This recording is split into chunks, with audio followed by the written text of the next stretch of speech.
নমস্কার বন্ধুরা, আশা করি আপনারা সবাই ভালো আছেন। আপনাদের সবার ভালোবাসা নিয়ে আমরা আজকে দুজন চলে এসেছি শাকিন শারিশুরি নাটকের আজকের 72 থেকে 71 থেকে 76 এপিসোড। এবং আপনারা গেল ভিডিওতে দেখেছেন যে এই মুহূর্তে রুহিতনের সাথে যে সাধন দাস খুড়ো তাদের মধ্যে কথা হয়েছে যাতে এই ঝামেলাটা মিটে যায়। এবং অপরদিকে কিন্তু মণ্ডল সাহেব কিন্তু একটা বড়সড় রিভেঞ্জ নিতে চলেছে এই শারিশুরি গ্রামের উপরে। তো আজকের ভিডিওটা প্রতিদিনই ভালো হচ্ছে, আজকের আরও ভালো হবে। তো ভিডিওটা শেষ পর্যন্ত দেখবেন। তো আর বেশি দেরি করব না, ভিডিওর মাঝখানে আমরা রিয়াকশন দেব। তো চলুন শুরু করা যাক ভিডিওটা। এই মান্নান করে যে তার দর্শনই পাওয়া যাচ্ছে না। মান্নানের সে তো দর্শন বালু পাওয়া চড়ে যাচ্ছে গেছে। না। ওই শিল্পী জহুরুল ভাইয়ের সাথে দেখা করবি কি আপনি কয়া যায় না? আমি একটা মানুষ হইলাম নাকি যে আমার কয়ে যেতে হইব? হ্যাঁ, এই বাড়িতে যার যা খুশি তাই করতেছে। তোকে অত্যাচারে আমার এই গলায় রে। দড়ি দেওয়া ছাড়া কোনো উপায় নেই। কথাটা ঠিক করলেন না মন্ডল সাহেব।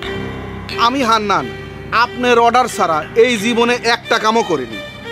সকলের তো এক পাল্লায় মাপলে মনে খুব কষ্ট লাগবে নি। তোকে সকলের মনেই কষ্ট লাগে, হ্যাঁ? আমার লাগে না। আমার মনটা তো পাথর দিয়ে করা, তাই না? তোর খালাতো ভাই কার কথায় বালু চড়ে গেছে তার হিসাব আমি না মনে।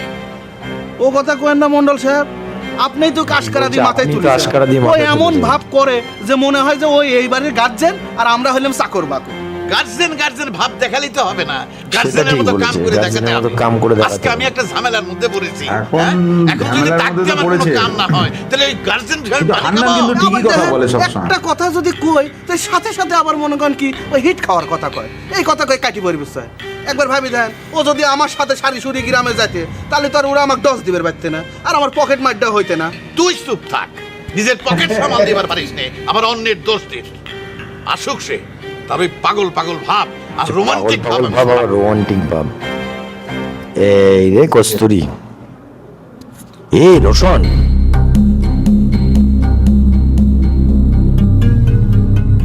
কস্তুরী ও মনে হয় একে দেখছিল, গোলামকে দেখছিল।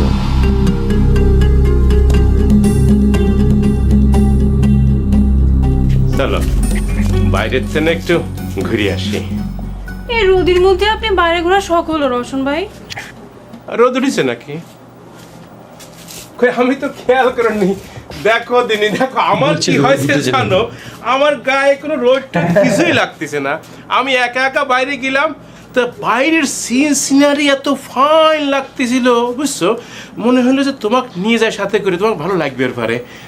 আপনি কলি তো আমার যাওয়াই বাহ, লাগবে বাহ। রোশন ভাই। আর না তা কেন, আমি কলি যাওয়া লাগবে কেন? তোমার যদি ভালো না লাগে তাহলে না চলেন যাই। আমারও ঘরের মধ্যে থাকতে কেমন যেন ঠেকতেছে। চলেন যাই। আচ্ছা আসেন। চল। এই রে ওর মা, ওর মা খুশি হবে, কারণ ওর মা চায় তো মনে মনে এটা কিন্তু ওর মাও কিন্তু বুঝতে পারছি না অরিজিনালি কেসটা কি হচ্ছে। এটাই হতে চলেছে। মা, ওর আশীর্বাদ দিতে আমরা একটু আমি আর এই কস্তুরী প্রকৃতির মধ্যে ঘুরবে যাচ্ছি। তুই এই কস্তুরীর জন্য এক গ্লাস শরৎ বানায় রাখিস। বাহ। মেলা রোদ উঠেছে তো। রোদের মধ্যে বাইরে যাওয়ারই বা কি দরকার আছিল? দুজনে ঘরের মধ্যে বসে কথাবার্তা কইলি তো হইতো। তুই যে কি কথা কইস মা, এই প্রকৃতির মধ্যে না গেলে কি সিনারি দেখা যায়? অসাধারণ অভিনয়। আরে সিনারি না দেখলে কি অসাধারণ। ইয়ে হয় নাকি মা? আর তুই হলে সেকেলে লোক বুঝবি না, আমরা ইয়ং সেকেলে লোক। তো ইয়ং তুই বুঝে কত একটু। আমি আর কি কব? এইবারই হবে আসল খেলা, সামনে দিয়ে যখন নিয়ে যাবে তখন বুঝতে পারবে। ওর বাবা তো বুঝতে পারছি না ও কি করছে। না, এখন যেটা হবে সেটা আরো মারাত্মক জিনিস হতে চলেছে, কারণ সামনে দিয়ে যদি নিয়ে যায়। সত্যি রে হান্নান, তোর হাতে জাদু আছে রে। কেমন করে আমার মেজাজটা পানি হয়ে গেল। মেজাজটা পানি হয়ে গেল। কথায় কথায় অত উত্তেজিত হবেন না মন্ডল সাহেব। আপনার বয়স হয়েছে না, দেখা গেল বিলাট পিসের ফ্যাক্টরি বিলাট যদি একটা পিসের দুর্ঘটনা ফ্যাক্টরি, ঘটে যায়। তুই জাপান ডাক্তারের কথা বলে মনে হয়। ও তো জাপান ডাক্তারের উপর রাগ। জাপান ডাক্তার তোর সাথে দেখা হলেই নাকি এই কথা কয় রে? এই কথাটা নিশ্চয়ই মান্নান কয়েছে। আমার কোনো কথা ওর পেটে হজমই হয় না। হান্নান, তুই কি একবার সারি যাব? সাধন দাসে নিয়ে আসবে না পারলে যে আমার অনেক বড় ক্ষতি হয়ে যাবে রে। যাওয়া তো আমার জন্য ফরজ হয়ে গেছে মন্ডল সাহেব। ওই রঞ্জু আর ওই হাসু পকেট মারের বিচার যদি করবেন না পারি তাহলে তো আমার শরীরের আগুন নেপতেছে না। কিন্তু আমি আমার মনে করেন যে একা যাবে যাচ্ছি না। আমার আবার মিজাজ টিজাজ ভালো না তো, আমার মনে কয় কি জানিস না, তোর একলা যাওয়াটাই ভালো।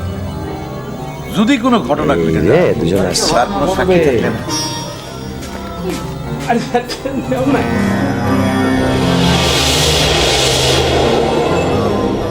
এই সিনো আমার দেখা লাগবে রে হান্নান। চিহ্ন দেখা লাগবে। উত্তেজনা হোক আমি না মন্ডল সাহেব। Blood pressure কমাচ্ছে।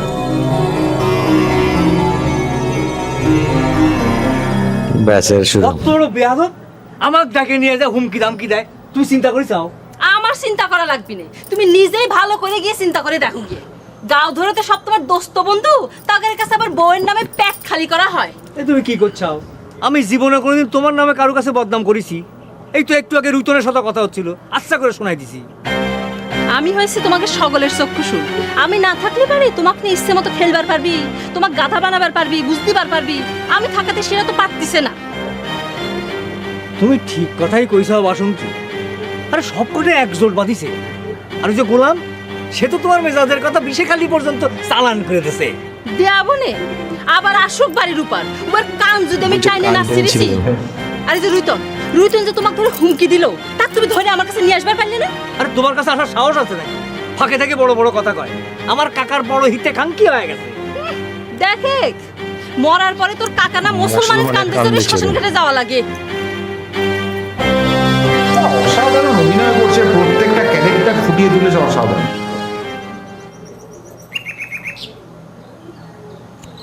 এই মোজাকের কথা খেতে দেয় নাকি না রুইতন?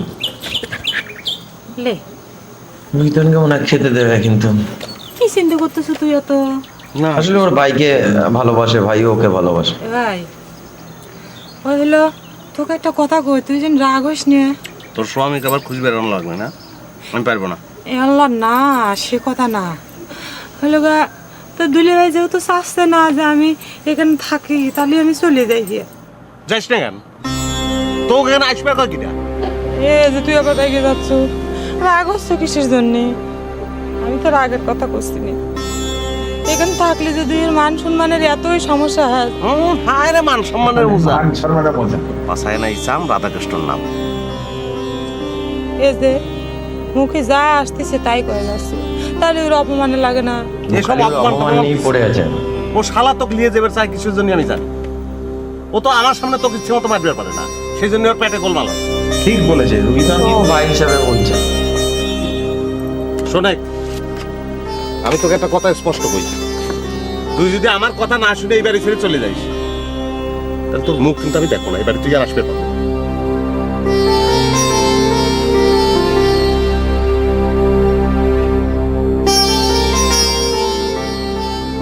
আচ্ছা, রুইতন কি কোনো বুদ্ধি টুদ্ধি দিল?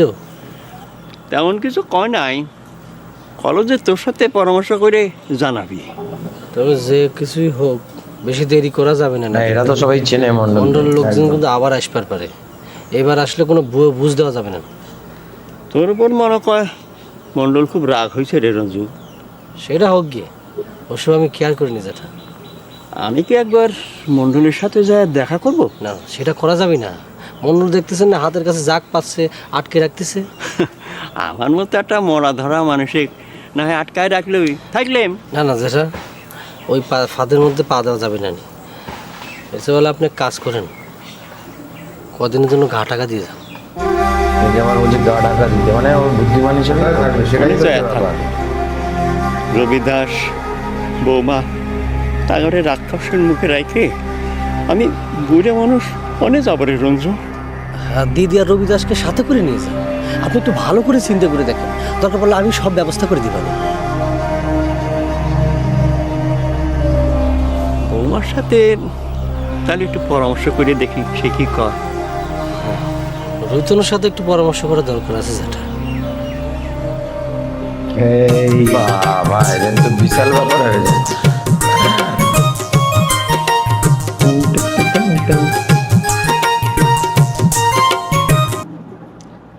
আপনি কি সত্যি পিস্তল চালাবার পারেন? তোমার কি অবিশ্বাস হয় নাকি? না, অবিশ্বাস হচ্ছে না। তাহলে তবে আমার মনে হয় আপনি এই বিষয়টাতে খুব একটা এক্সপার্ট না। ওর বাবাকে বাঁচানোর জন্যই করছে মেন। তোর এই কথা মনে হওয়ার কারণ কি? না, সেদিন চাচি করছিল আপনি পিস্তলকে নড়াচড়া করতে গুলি বাইর হয়ে গেছিল, তাই কথাটা করছিলাম। তুমি মায়ের কথা বিশ্বাস করলে কস্তুরি। আচ্ছা শোনো, তোমাকে আমি এখনই এক গুলিতে একটা পক্ষী মেরে প্রমাণ করে দেই। না থাক, গুলি শব্দ শুনলেই মানুষ আবার ভয় পেয়ে যাবি নে। তার চেয়ে একটা কাম করেন, কি? আপনি আমাকে গুলি চালানো শিখাই দেন। খালি গেলে পিস্তলটা হাতে নিয়ে ঘুরতে আমার কেমন জানি ঠেকে। আরে এটা তো আমার কাছে ওয়ান টুর ব্যাপার। সত্যি শিখবে? সত্যি সত্যি না তো মিথ্যে মিথ্যে রওশন ভাই। পিস্তল চালানো না শিখলে দোষ ফুলন দিবে হব কেবা করে। হ্যাঁ, তাই তো আমি তো ভুলেই গেছিলাম। আচ্ছা শোনো, তোমাকে এখনই পিস্তল চালানো শিখাই দিই, আসো। শুধু পিস্তল চালানো শিখালে হবি না, টিপসই কেবা করে করে সেটাও কিন্তু শেখানো লাগবে।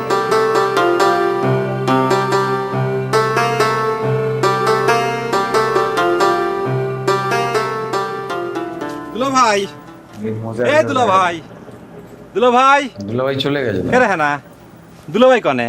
জানি তুই দুলিভাইয়ের খোঁজ করতেছু কে? দুলিভাইয়ের খোঁজ করি তোর আর কোনো লাভ হবে না। লাভ লোকসান চিন্তা করে তো দুলা ভাইয়ের সঙ্গে মিশি না। পছন্দ একই দুলা ভাইয়ের সঙ্গে কথাবার্তা কলি পারে মনের মধ্যে একটু ভালো থাকে, তাই ভাবলাম যে কথাবার্তা কয়া যায়। হচ্ছে গা তোর যতই ভালো থাকুক, দুলিভাই তোর সাথে কথা কবি না। আর ক্যারে, আমি তার কাছে কি অপরাধ করেছি? অপরাধ কি করেছো নিজেই চিন্তা করি দেখ গা। হলে গা আমি আর সেসব কথা কবে চাই নি। কেরা গেলো আমি তোকে আমি খুবই ভালো সাল মনে করতাম। তোর চরিত্র যে হলো গা এত সাংঘাতিক ধরনের খারাপ হয়ে গেছে এটা আমি কল্পনা করে পারিনি। দেখে না, আমার মনের অবস্থা এমনিতেই খুব খারাপ। এই দুঃখের সময়তে নতুন করে হিট মেরে কথা কইছি।